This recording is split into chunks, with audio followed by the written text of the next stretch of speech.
Pour répondre aux 3 premières questions, choisis Modèle dans l'animation demandée.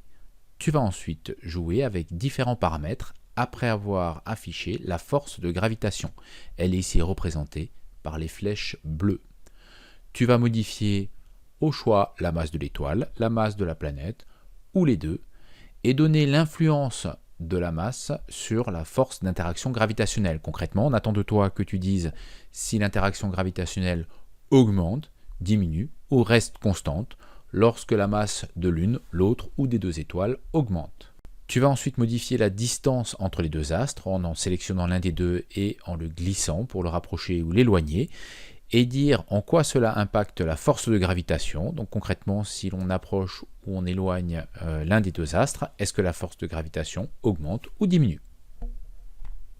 Enfin, pour répondre à la 3e question, je te conseille d'afficher la vitesse de l'astre et de lancer l'animation, puis de cliquer sur gravité inactive pour voir comment évolue la trajectoire de la Terre et comment évolue sa vitesse. Je te laisse observer l'évolution de la trajectoire, est-elle rectiligne, circulaire ou curviligne, et la vitesse augmente-t-elle, diminue-t-elle ou reste-t-elle constante, donc est-elle accélérée, ralentie ou uniforme. Cette deuxième partie est pour moi le travail le plus important. Il ne s'agit en aucun cas d'aller chercher dans un livre ou sur internet laquelle des 3 formules est la bonne.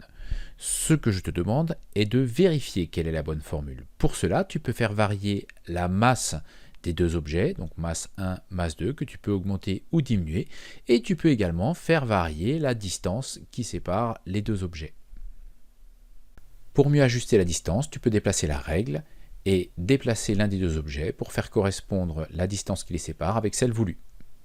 Tu peux ainsi à tout moment lire la force d'interaction gravitationnelle exercée par l'un des deux objets sur l'autre. Tu n'as plus qu'à essayer de calculer la force en utilisant chacune des 3 formules et de regarder celle qui te donnera le bon résultat, c'est-à-dire celui affiché en haut de l'image. Par exemple, avec la première formule, tu remplaceras G par sa valeur. G est une constante qui vaut toujours 6,67 fois 10 puissance moins 11, puis MA et MB par les valeurs respectives de masse 1, 250 kg, et masse 2, 450 kg. Pour finir, tu diviseras par la distance, à savoir 4 mètres. C'est la distance qui sépare le centre des deux boules. Il ne te reste plus qu'à utiliser ta calculatrice pour effectuer ce calcul.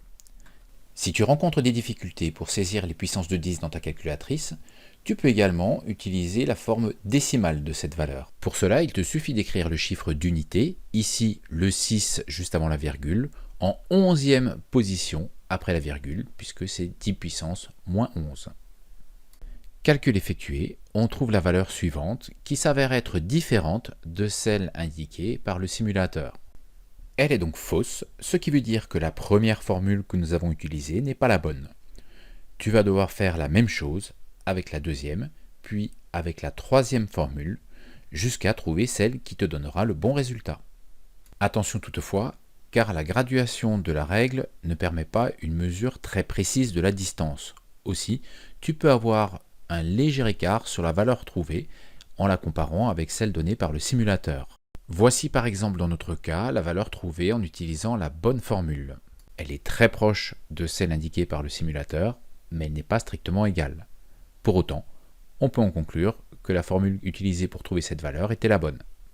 Maintenant, à toi de jouer et à essayer de faire la même chose pour trouver la bonne formule en utilisant tes propres valeurs de masse et de distance dans l'animation.